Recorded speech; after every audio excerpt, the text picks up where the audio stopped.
Bienvenue, chers téléspectateurs, à notre documentaire sur le sujet des Guidestones de Géorgie. Voici les détails. Dans le comté de l'État américain de Géorgie se trouve un monument de granit gigantesque avec d'étranges messages codés.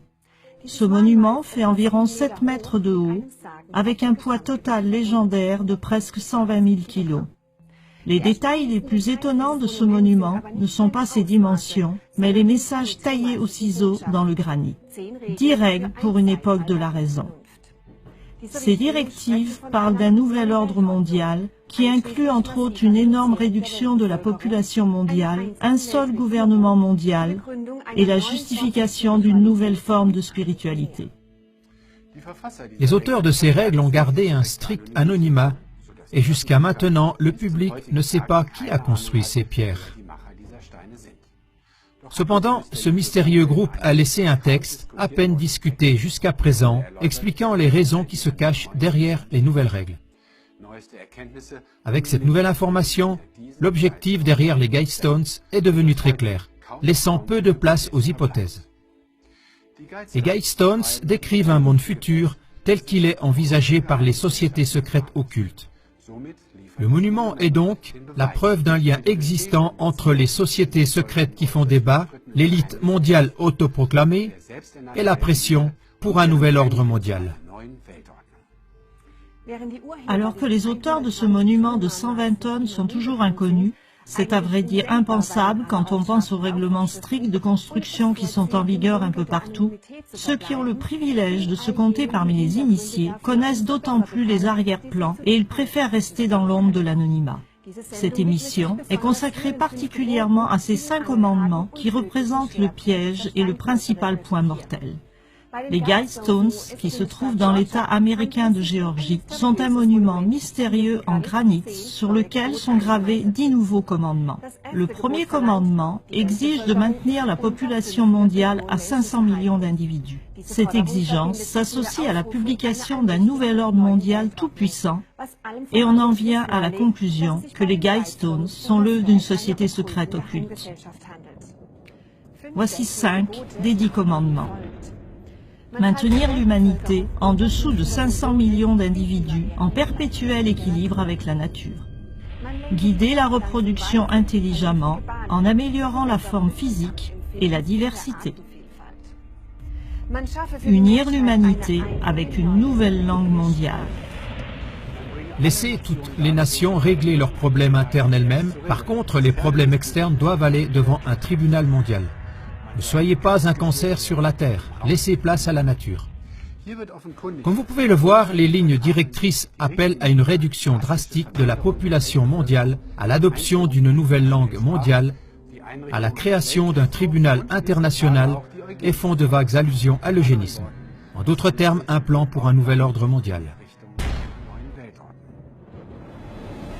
La dépopulation, la planification familiale et l'eugénisme. Le premier commandement est particulièrement choquant car il stipule essentiellement que 13 personnes sur 14 sur cette terre ne devraient pas exister.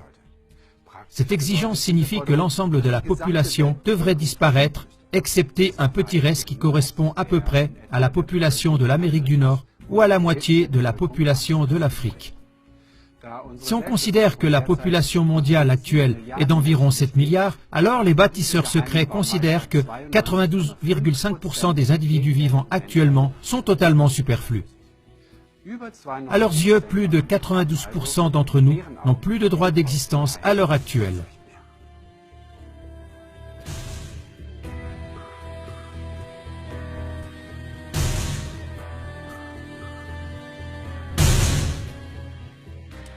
Si on pense au film 2012, très peu de personnes ont survécu. Curieusement, seulement les hommes les plus riches de la Terre. S'agit-il ici d'un programme d'avenir? Le dernier commandement des Guidestones, ne soyez pas un cancer sur la Terre, laissez place à la nature, est particulièrement inquiétant. Car il compare la vie humaine à un cancer nuisible qui a envahi la Terre. Avec cet état d'esprit, il est facile de présenter l'extinction de la quasi-totalité de la population mondiale pour des motifs raisonnables. Et on se rend compte que ce manifeste incroyable est publié en Géorgie dans pas moins de 8 langues. Le monument, constitué de granit bleu, les Georgia Guidestones, sont censés communiquer des connaissances à plusieurs niveaux, philosophiques, politiques, astronomiques, etc. Elles se composent de 4 grands blocs de pierre qui contiennent 10 principes de vie en 8 langues. Anglais, espagnol, swahili, hindi, hébreu, arabe, chinois et russe. Un court message est inscrit au sommet de la structure en 4 langues anciennes: babylonien, grec classique, sanskrit et hiéroglyphe égyptien. Il est à noter que ces 4 dernières langues anciennes sont d'une grande importance dans les enseignements des écoles à mystère occulte, comme les francs-maçons et les Rose-Croix.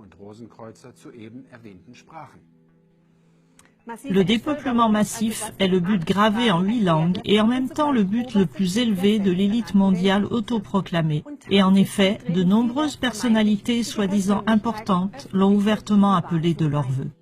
Voici quelques exemples pratiques. En 1988, le prince Philippe de Grande-Bretagne a exprimé le souhait que s'il devait se réincarner, il puisse être un virus mortel qui permettrait de réduire la population mondiale. Plus récemment, Bill Gates a déclaré « Si nous faisons un bon boulot avec les nouveaux vaccins, l'accès aux soins et la procréation médicalement assistée, nous pourrions diminuer la population de 10 à 15%. » En plus des dons énormes qui ont été faits, déductibles des impôts, mais en fait destinés à promouvoir un plan de réduction de la population, il y a encore eu des réunions secrètes des élites mondiales pour discuter de ces questions. Certains milliardaires américains, parmi les plus importants, se sont rencontrés secrètement afin d'examiner comment leurs richesses pourraient être utilisées dans le but de ralentir la croissance de la population mondiale. Les philanthropes, qui ont participé à un sommet convoqué à l'initiative de Bill Gates, le cofondateur de Microsoft, ont parlé d'unir leurs forces afin de surmonter les obstacles politiques et religieux au changement.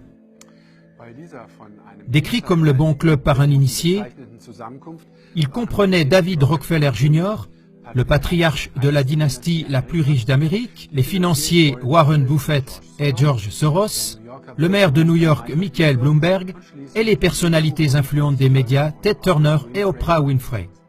À la base des monuments se trouve une tablette explicative énumérant certains des détails de la construction. Elle mentionne également une capsule temporelle qui devrait être enfouie sous la plaque en question. Les caractéristiques astronomiques sont d'une grande importance dans la conception des Guidestones. Dans une nation relativement nouvelle comme les États-Unis, les monuments qui sont alignés avec les corps célestes sont souvent l'œuvre des sociétés secrètes telles que les francs-maçons. 2 choses connues leur sont attribuées. Premièrement, leurs enseignements proviennent des écoles de mystères de l'Égypte antique, de la Grèce ou des Celtes druidiques. Deuxièmement, ils sont connus pour immortaliser dans des monuments certaines de leurs connaissances sacrées. La pierre centrale montre 2 particularités. D'abord, l'étoile du Nord est toujours visible à travers un trou spécial foré à partir du sud vers le côté nord. Deuxièmement, une autre fente s'aligne avec les positions du soleil levant au moment de l'équinoxe et des solstices d'été et d'hiver. Le deuxième commandement des Guidestones exige en grande ligne l'intervention des législateurs dans la gestion des cellules familiales. En lisant entre les lignes, on peut reconnaître que ceci requiert la création de lois réglementant le montant des enfants par famille. En outre, l'amélioration de la diversité et de la santé peut être obtenue grâce à la reproduction sélective ou à la stérilisation des membres indésirables de la société. À l'origine, ces procédés étaient appelés eugénisme, jusqu'à ce que l'utilisation de ces termes ait été proscrite comme politiquement incorrecte à cause des rumeurs nazies. David Rockefeller. Certains croient même que nous faisons partie d'une cabale secrète, travaillant contre les intérêts des États-Unis. Ils nous définissent, ma famille et moi-même, comme des internationalistes qui conspirent avec d'autres dans le monde entier pour construire une structure politique et économique mondiale plus intégrée. Un seul monde, si vous préférez. Si c'est de cela qu'on m'accuse, je plaide coupable et j'en suis fier. David Rockefeller. Dans la plupart des autres règles, il est essentiellement question de la création d'un gouvernement mondial dirigé par une petite élite éclairée qui régirait tous les aspects de la vie humaine, y compris la foi, les droits sociaux, l'économie, etc. Cette idée est loin d'être nouvelle puisqu'elle a été soutenue par les écoles à mystère pendant des siècles. Manly P. Hall a écrit en 1917. Lorsque la foule règne, l'homme est gouverné par l'ignorance. Quand l'Église règne, il est gouverné par la superstition. Et lorsque l'État règne, il est gouverné par la peur. Avant que les hommes puissent vivre ensemble dans l'harmonie et la compréhension, l'ignorance doit être transmuée en sagesse, la superstition en foi éclairée et la crainte en amour. Dans The Secret Destiny of America, Hall commente le vieux rêve d'un gouvernement mondial tel qu'il est rêvé par une société secrète. La démocratie mondiale a été le rêve secret des grands philosophes classiques. Afin de réaliser cette grande aspiration humaine, ils ont présenté des programmes d'éducation, de religion et de conduite sociale afin d'atteindre le but ultime d'une fraternité véritable et universelle. Et pour réaliser leurs objectifs plus efficacement, ces anciens savants se sont liés de façon mystique au sein d'une grande confrérie secrète et universelle. La notion de secret d'État est née en Égypte, en Grèce, en Inde et en Chine. Ceci a amené les prêtres philosophes initiés à former des ordres qui constituent des corps souverains pour instruire, conseiller et orienter les dirigeants des États. Renseignements directs fournis par les auteurs anonymes. Depuis que le monument a été érigé, le 22 mars 1980, de nombreux auteurs et chercheurs ont tenté d'interpréter le sens des idées rationnelles qui se cachent derrière ces 10 commandements. S'agit-il effectivement du schéma directeur pour un nouvel ordre mondial? S'agit-il seulement de règles à appliquer seulement en cas de catastrophe majeure? Le meilleur moyen pour obtenir une réponse précise à toutes ces questions, c'est encore de demander aux auteurs eux-mêmes. Toutefois, étant donné qu'ils ont choisi de rester anonymes, il n'est pas possible de le faire. Ils ont cependant laissé une importante déclaration qui semble avoir été négligée par presque tous les chercheurs qui se sont efforcés de trouver la solution de ce mystère des Guidestones. Ce texte étonnant, qui décrit leur motivation dans les moindres détails, ne peut être trouvé que dans The Georgia Guidestones Guidebook, une brochure produite par la Granite Company qui a construit le monument. Dès le début, il semble évident que les auteurs du monument ont comme but la création d'un nouvel ordre mondial. Il ne s'agit nullement d'une théorie du complot ou d'une hypothèse. Cette revendication est clairement formulée et fixée par écrit dans le catalogue, cité plus haut. Donc voici directement de la plume des auteurs secrets l'explication des 10 commandements des Guidestones. Il est très probable que l'humanité possède aujourd'hui les connaissances nécessaires pour établir un gouvernement mondial efficace. D'une certaine manière, cette connaissance doit être largement répandue dans la conscience de l'humanité tout entière. Très vite, les cœurs de notre famille humaine doivent être touchés afin de pouvoir accueillir volontiers une domination globale de la raison. La première étape sera de convaincre un monde sceptique qu'une telle société est désormais possible. Nous, les sponsors des Georgia Guidestones, sommes un petit groupe d'Américains qui souhaitent attirer l'attention sur les problèmes centraux du dilemme actuel de l'humanité. Nous avons choisi de rester anonymes afin d'éviter le débat et la controverse qui pourraient être aptes à affadir notre message. En 1980, alors que ces pierres étaient érigées, le problème mondial le plus urgent était la nécessité de contrôler la population humaine. Durant les derniers siècles, la technologie et les carburants abondants ont rendu possible la multiplication de l'humanité au-delà de ce qui est raisonnable ou souhaitable à long terme. Aujourd'hui, nous pouvons prévoir l'épuisement imminent de ces sources d'énergie et l'épuisement des réserves mondiales de nombreuses matières premières essentielles. En Russie, de nombreux petits jardiniers nous prouvent qu'il s'agit là d'une doctrine erronée dramatique. On pourrait nourrir le monde entier avec des petits jardins. Avec environ 35 millions de jardins dans les propriétés familiales appelées des datchas, la Russie démontre comment on peut nourrir sans problème un pays entier. Ainsi, en 1999, 71% de la population a produit près de la moitié du lait consommé dans le pays, 60% de la viande, 77% des légumes, 87% des fruits et 92% des pommes de terre, le tout écologique et durable. Dans l'ensemble, les familles russes produisent pratiquement toutes les denrées alimentaires dont elles ont besoin.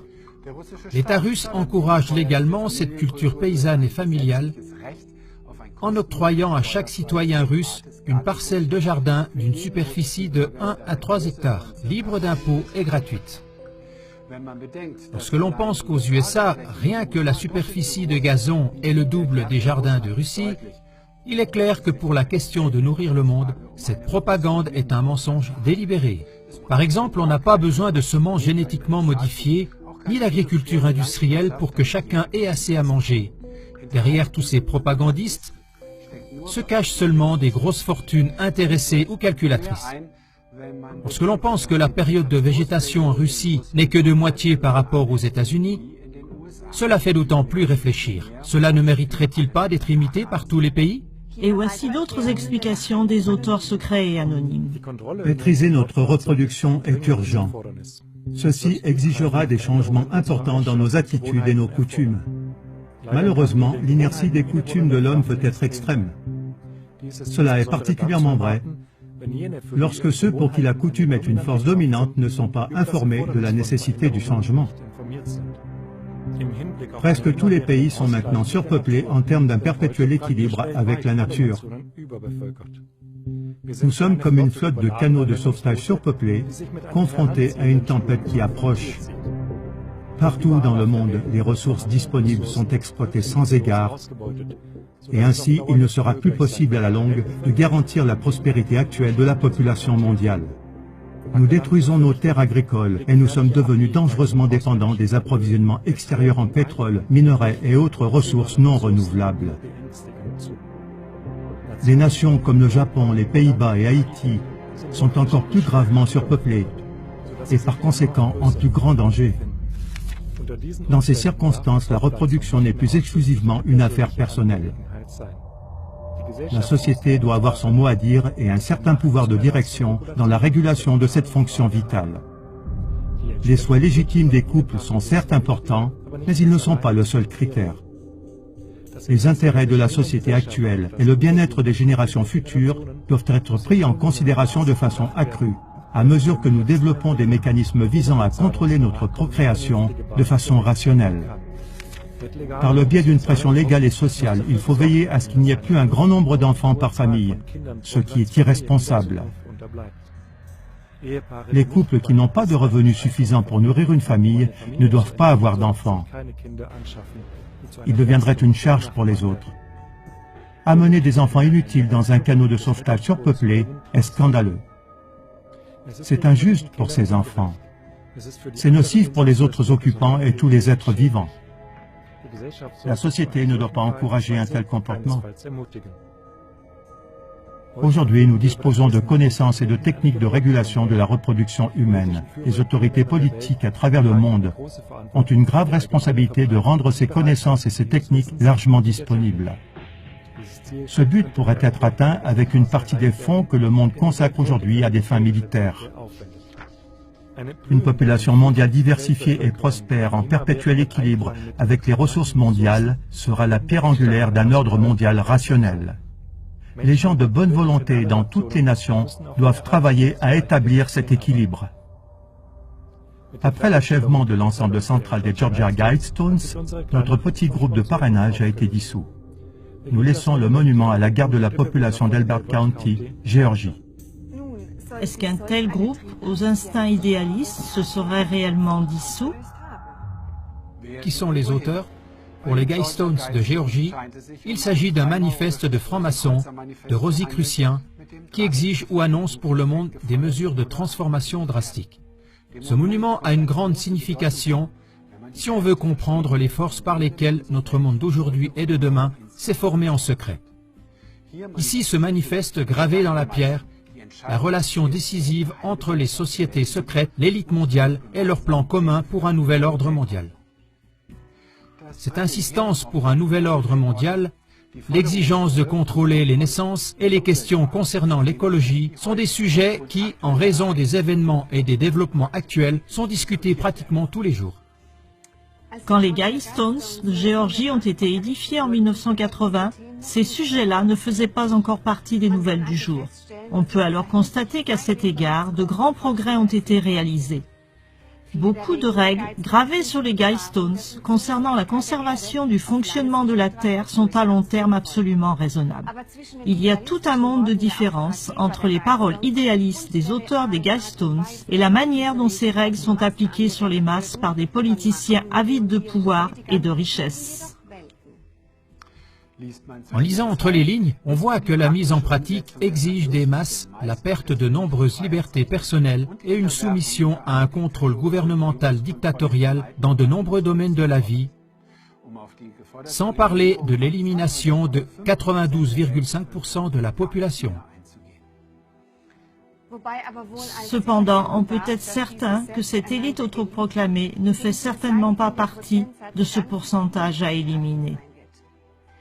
Pour qu'une telle exigence sur un monument de 120 000 kilos ait pu rester anonyme et échapper aux autorités et au gouvernement, cela prouve que les plus hautes sphères du gouvernement sont activement impliquées. Aussi se pose la question de savoir si le concept d'une démocratie par et pour le peuple n'est qu'une illusion, une solution passagère jusqu'à ce que soit établi le nouvel ordre mondial. Pourquoi dans cette affaire ne va-t-on pas de façon démocratique vers les peuples du monde ? Il est à supposer que pour l'élite, il est plus simple de s'assurer le consentement des peuples par des mesures de manipulation moyennant le contrôle des médias de masse. Et dans ce cas, une fois de plus, l'exception confirme la règle. Chers téléspectateurs, si les peuples ne se lèvent pas maintenant, alors cette réduction massive de la population mondiale va être réalisée. Ne restez pas passifs, distribuez ce film autour de vous. Au revoir. Clagmoar TV. Ce ne sont pas des citoyens transparents dont nous avons besoin, mais des médias, des politiques et des barons financiers transparents.